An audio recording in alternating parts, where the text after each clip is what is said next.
Noong Marso 2019 sa Sampaloc, Manila, natuklasan ni Jess Villasin, isang masipag na call center agent, ang lihim na ugnayan ng kanyang kinakasamang si Nika Bernal sa Amerikanong si Daniel Rivers.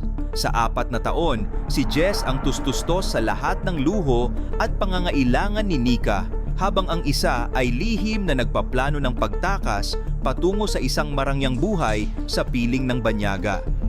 Hangad ni Jess ang tapat at matatag na kinabukasan kasama si Nika. Ninais niyang magbunga ang kanyang sakripisyo sa pagmamahal at katapatan.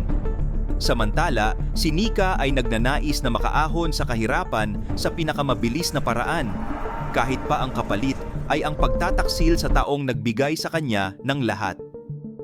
Ano ang gagawin mo kung ang taong itinuturing mong mundo ay ginagamit ka lamang para sa sariling interes? Kaya mo bang harapin ang katotohanan ito? Pero bago po ang lahat, baka pwedeng pa-like ang video na ito dahil napakalaking bagay na ito sa aming content creators, at mangyaring mag-comment sa baba kung taga saang lugar ka para malaman namin saan umaabot ang ating mga video. Maraming salamat po. Ang tensyon sa pagitan ni Jess at Nika ay hindi lamang isang simpleng away magkasintahan, kundi isang malalim na banggaan ng mga prinsipyo at pangarap. Si Jess, bilang isang call center agent na sanay sa pagtitiis at puyat, ay ibinuhos ang lahat ng kanyang lakas upang mabigyan si Nika ng buhay na hindi nito naranasan sa Caloocan. Mula noong magkakilala sila sa isang birthday party noong 2014, naging misyon na ni Jess ang pasayahin si Nika. Ngunit ang relasyong ito ay naging parasitic sa paglipas ng panahon. Si Nika ay hindi nagtatrabaho at tanging si Jess ang sumasalo sa renta ng kanilang imuupahan sa Sampaloc, sa pagkain at maging sa matrikula ni Nika na hindi naman nito sineseryoso. Ang bawat sahod ni Jess ay may kaukulang listahan na ng mga hiling ni Nika. Bagong damit, sapatos at ang pinakaambisyoso sa lahat, ang isang motor na si Nika ang palaging gumagamit, ngunit si Jess ang nagbabayad ng monthly installment. Ang bawat overtime ni Jess ay hindi para sa kanyang sariling ipon, kundi para sa kaligayahan ng isang babaeng lihim na palang naghahanap ng ibang makakapitan sa pamamagitan ng mga online dating apps. Noong gabing nadiskubre ni Jess ang cellphone ni Nika habang ito ay nasa banyo, tumambad sa kanya ang masakit na katotohanan. Nakita niya ang mga palitan ng mga pribadong larawan at mensahe kay Daniel Rivers, isang Amerikano. Mas masakit pa sa simpleng panloloko ang nabasa niyang pagtukoy ni Nika kay Jess bilang roommate lamang. Para kay Nika, si Jess ay isang kagamitan lamang, isang tagapagbigay ng pondo habang pinapakinis niya ang kanyang plano patungo sa Amerika. Ang komprontasyong naganap ng gabing iyon ay puno ng sigawan at luha, kung saan ginamit ni Nika ang kanyang galing sa manipulasyon upang mapaniwala si Jess na naguguluhan lamang siya at mahal pa rin niya ito. Sa kabila ng bigat sa dibdib, pinili ni Jess na manatili dahil sa takot na mawala ang 4 na taong pinaghirapan niya. Ngunit ang katahimikang ito ay panandalian lamang dahil noong Hunyo 2019, tuluyan nang naglaho si Nika, bitbit ang mga mahahalagang gamit ni Jess, kabilang ang kanyang laptop at ang lahat ng perang itinago niya para sa emergency. Ang pagtakas ni Nika patungong Cebu upang makipagkita kay Daniel ay ang huling pako sa krus na pasan-pasan ni Jess. Dito nagsimula ang paghihiganti ni Jess Villasin. Bilang isang eksperto sa teknolohiya, dahil sa kanyang trabaho, sinimulan niyang i-trace ang bawat galaw ni Nika at Daniel sa social media. Gamit ang isang dummy account, pinadalhan niya si Daniel ng mga ebidensya ng panloloko ni Nika, kabilang ang mga resibo ng mga gamit na binili ni Jess para kay Nika. Ang layunin ni Jess ay hindi lamang sirain ang relasyon ng dalawa, kundi ipakita kay Daniel na siya ay ginagamit lamang. Ang tensyon ay lalong tumindi ng si Nika dahil sa kagustuhang mapanatili ang kanyang marangyang lifestyle sa Cebu, ay kumuha ng credit card ni Daniel nang walang pahintulot. Umabot sa 120,000 piso ang nagasta ni Nika para sa mga branded na gamit at mamahaling hotel na naging mitya upang tuluyan siyang sampahan ng kasong estafa ni Daniel sa tulong ng mga impormasyong ibinigay ni Jess. Ang pag-aresto kay Nika sa isang transient house sa Cebu ay naging mitya ng kanyang tuluyang pagbagsak, kung saan tumambad ang kanyang mga maling gawain sa harap ng batas at ng taong inakala niyang lolokohin niya hanggang sa dulo. Habang nasa likod ng rehas si Nika, isang kakaibang ugnayan ang nabuo sa pagitan nina Jess at Daniel.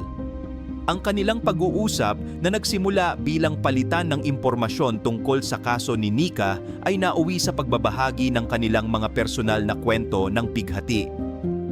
Nadiskubre ni Jess na si Daniel ay isa ring taong naghahanap lamang ng katapatan matapos ang isang masakit na diborsyo sa Amerika. Sa kabila ng distansya at ng katotohanang lumapit lamang si Jess para maghiganti, naramdaman ni Daniel ang tunay na pagkatao ni Jess na tapat at mapagmahal. Ngunit may isang malaking hadlang, ang lihim ni Jess tungkol sa kanyang tunay na kasarian bilang bisexual. Noong Pebrero 2020, sa isang madamdaming video call, ipinagtapat ni Jess ang lahat, ang kanyang nakaraan kay Nika, ang kanyang mga plano at ang kanyang tunay na nararamdaman. Ang pagtanggap ni Daniel sa katotohanan ito ang naging pinakamalaking pagbabago sa buhay ni Jess, na nagpapatunay na ang tunay na pag-ibig ay hindi tumitingin sa label kundi sa katapatan ng puso. Ang malaking pagbabago sa buhay ni Jess ay nagsimula nang piliin niyang magpakatotoo sa kanyang sarili at sa taong mahal niya. Mula sa pagiging isang call center agent na laging inaabuso ang kabutihan, siya ay naging isang babaeng binibigyang halaga at iginagalang. Ang kanyang paglipat sa Amerika noong 2022 ay naging mitya ng isang bagong kabanata kung saan naranasan niya ang tunay na kalayaan.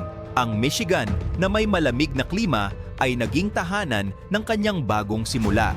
Dito, opisyal na nakuha ni Jess ang kanyang green card sa pamamagitan ng spousal petition ni Daniel, isang tagumpay na nakuha niya sa malinis na paraan at hindi sa pamamagitan ng panloloko. Ang pinakamalaking milagro sa kanyang buhay ay ang pagkakaroon ng anak na si Ellie noong 2023. Ang pagiging ina ni Jess ay nagpabago sa kanyang prioridad sa buhay.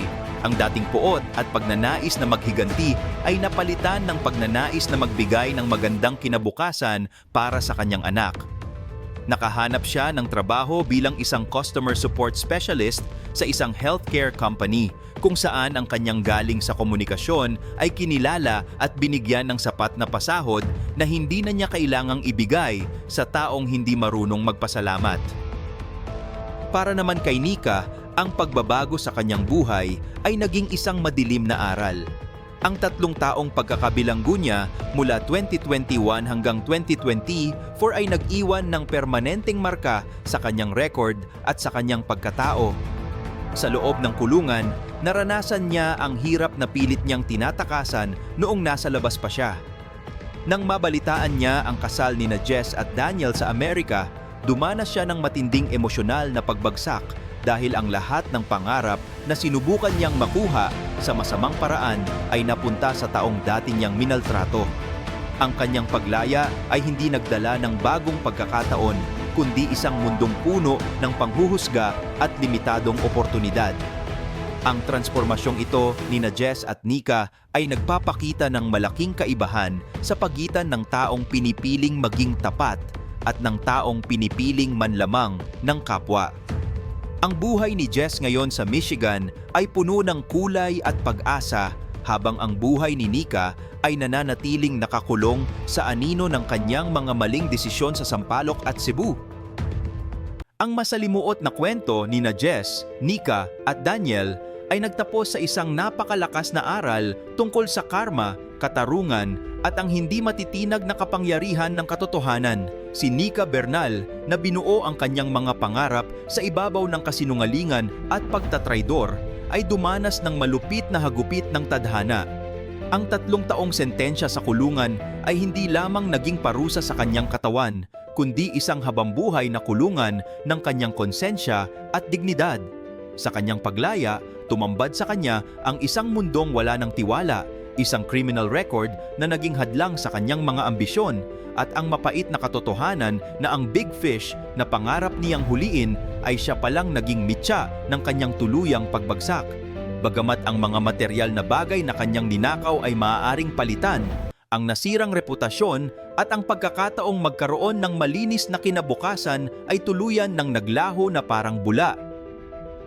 Sa kabilang banda, hinangaan si Jess Villasin sa kanyang milagrosong pagbangon mula sa abo ng panloloko. Ang 4 na taon na inubos niya sa sampalok para sa isang taong nanamantala lamang sa kanya ay napalitan ng isang habambuhay na seguridad at tunay na pagmamahal sa Michigan.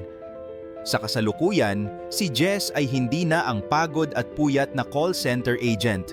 Siya na ay isang iginagalang na residente ng Lansing, isang asawang pinahahalagahan ni Daniel, at isang inang gagawin ang lahat para sa kanyang anak. Ang kanilang anak na si Ellie ay lumalaking malusog at ligtas sa isang tahanang puno ng katuwaan, isang buhay na dambana ng tagumpay ni Jess laban sa pighati. Ang bawat snowflake na dumadapo sa kanyang mga palad sa Michigan ay nagsisilbing pampawi sa bawat butil ng pawis at luha na ibinuhos niya noong siya ay nangangapapa sa dilim ng sampalok. Ang naging bunga ng kanilang legal na laban ay nagsilbi ring babala at inspirasyon. Si Daniel Rivers ay hindi lamang nakabawi ng kanyang material na yaman mula sa credit card fraud na ginawa ni Nika. Nakatagpo rin siya ng isang partner na may integridad, isang taong handang isugal ang lahat, pati na ang sariling lihim para lamang sa kapakanan ng katapatan. Ang kanilang pag-iisang dibdib noong 2022 ay naging opisyal na selyo ng kanilang tagumpay laban sa panlilinlang. Dito napatunayan na ang tadhana ay may sariling paraan ng pagtimbang sa hustisya.